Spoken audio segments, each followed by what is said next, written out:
Estamos de volta com o primeiro bloco do programa Visão Política pela FGF-TV, canal universitário 14 da NET e Rede Pública de Televisão Cearense. Como sabem os senhores, este programa é uma coprodução da FGF-TV, canal 14 da NET, da TV Ceará, que exibe este programa às segundas-feiras às 19 horas, e da TV Fortaleza, canal 6 da NET, que o exibe diariamente de 7 às 8 horas da manhã. Para o assinante que ligou agora, nós temos hoje como participantes do programa os nossos colaboradores, os professores Rui Martinho Rodrigues, Luiz Sérgio Santos e Cândido Albuquerque.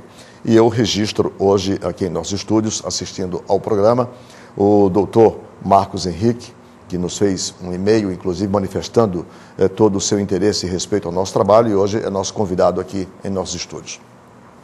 Luiz Sérgio, Rui, Cândido, eu queria colocar para vocês essa discussão que nós convencionamos aqui chamar, e já está em 2 semanas na pauta, de censura ao jornal O Povo. A decisão do juiz, o doutor Benedito Helder, que proibiu a veiculação de uma matéria pelo jornal O Povo.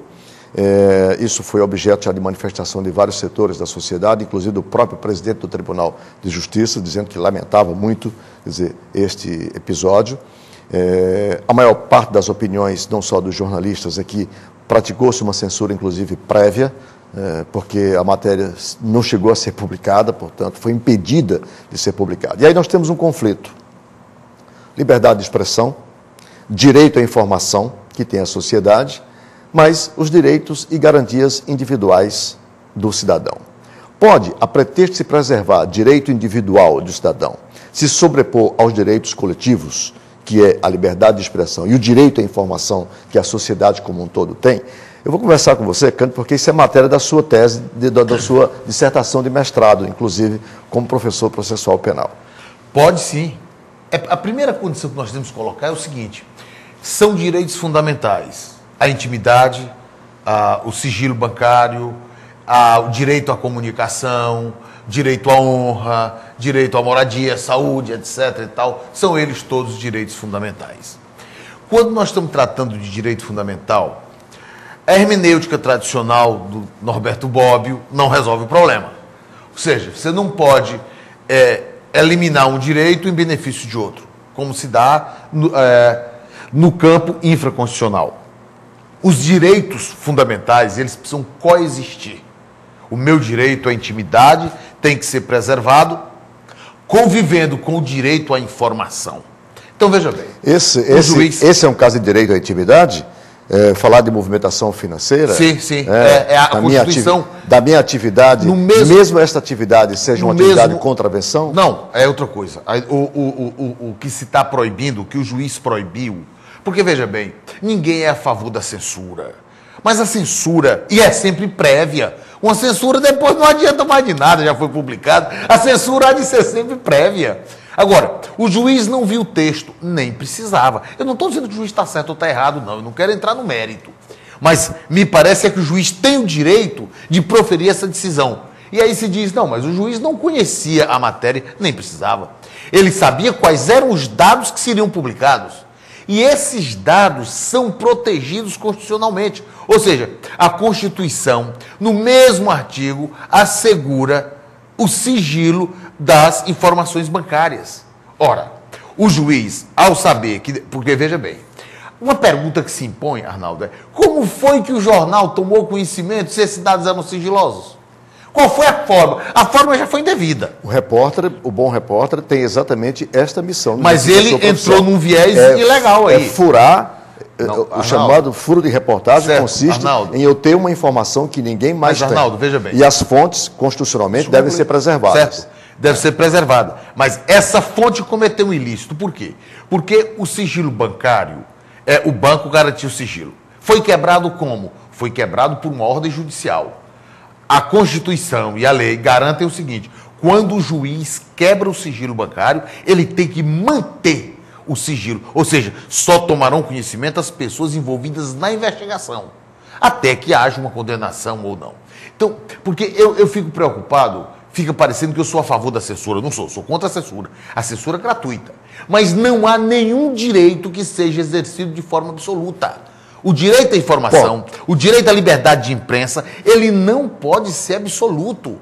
Mesmo os direitos que a Constituição não impõe restrições, eles são restringíveis. Não há direito absoluto. Deixa eu colocar o Luiz Sérgio da discussão, como jornalista, vou deixar o Rui de propósito. Só para concluir, para não ficar solta a minha colocação, a censura que se critica é a censura ideológica, é aquela censura que vem para privilegiar, mas quando o exercício, em todo lugar do mundo... Eu critico qualquer tipo de censura, mas não viu, pode, não é possível ser porque assim, o Código nenhum Civil, direito absoluto. O Código Civil e o Código Penal estão aí exatamente para punir todo e qualquer jornalista que cometa os seus excessos. Arnaldo, quando você atinge a honra de uma pessoa, você não recupera aquela lesão jamais. Deixa eu colocar o Luiz Sérgio. Então, se é possível preservar uma lesão à honra, eu não estou falando desse caso específico, não. Eu acho que tem que ser preservada. Luiz Sérgio, você é professor de teoria da comunicação, de ética, enfim.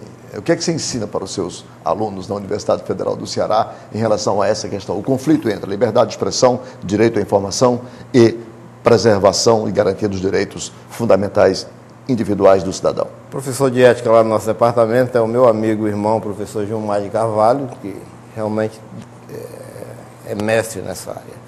O que eu digo nesse episódio específico é que foi um ato de censura do juiz, um ato de censura em tese, porque não conhecia o teor da matéria apurada, preservando o nome de um empresário que está sendo objeto de investigação da polícia e sobre quem pesa vários indícios. Então, veja bem, se isso virar regra no Brasil, nós não teríamos a elucidação de vários escândalos, porque é o papel da imprensa realmente furar o fato, se antecipar e provocar, como fez em muitos episódios a Folha de São Paulo, a Revista Veja, e no mundo todo.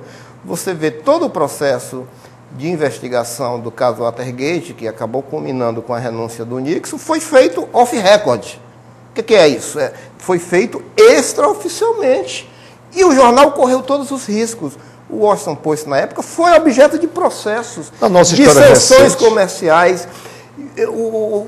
A fonte, no caso, o empresário, ele teria todo o direito de entrar com ação contra o jornal, baseado no Código Civil, calúnia, injúria, difamação. Vamos partir para a briga. Agora, não se pode tapar o sol com a peneira. Nesse episódio, para mim, claramente, foi um ato de censura. Eu acho que o presidente do Tribunal de Justiça se expressou muito bem em tese sobre o episódio, e o jornal está reagindo com toda a dignidade no episódio. Está claro para mim. E, Arnaldo, é uma questão de dias. Esse episódio vai ser publicado integralmente. E vai despertar muito mais interesse. E vai despertar muito mais interesse. Não adianta. Pelo que se criou. Se criou expectativa em torno. Professor Rui, eu, até por dever de ofício, acompanhei muito atentamente, estou acompanhando muito atentamente o desdobrar, né, desse fato. E eu li, por exemplo, nota oficial da Associação Nacional dos Jornais. Eu li nota do próprio jornal, editorialmente. Vereadores foram à Câmara, foram ao jornal em comissão para hipotecar a solidariedade. O presidente do tribunal já se pronunciou. Eu não vi, entretanto, nenhuma nota, por exemplo, das entidades empresariais em defesa do protegido, né, do cidadão que a gente não sabe quem é, porque foi proibido. Qual é a sua leitura, a sua percepção? Estamos diante de um fato realmente de censura prévia, censura a priori, como se diz? Bom, primeiro vamos colocar, parece-me que todos nós somos contrários à censura, em tese.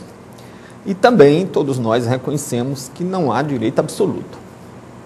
Todas as coisas admitem circunstâncias, situações em que é preciso se reconhecer limites, inclusive as garantias fundamentais, né?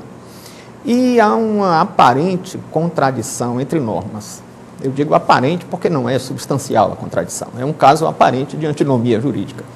Mas não há antinomia dentro da própria Constituição, nem dentro do direito de um ordenamento jurídico que tem que ser uno e não admite contradições. Qual é a aparente contradição? De um lado, o artigo 5º começa lá no inciso 4º, garantindo a liberdade de expressão, fazendo a ressalva do anonimato, que não pode haver anonimato. Mais adiante, no mesmo artigo 5º, lá no inciso 9º, há uma reafirmação da liberdade de expressão, mas agora fazendo uma explícita afirmação do repúdio à censura.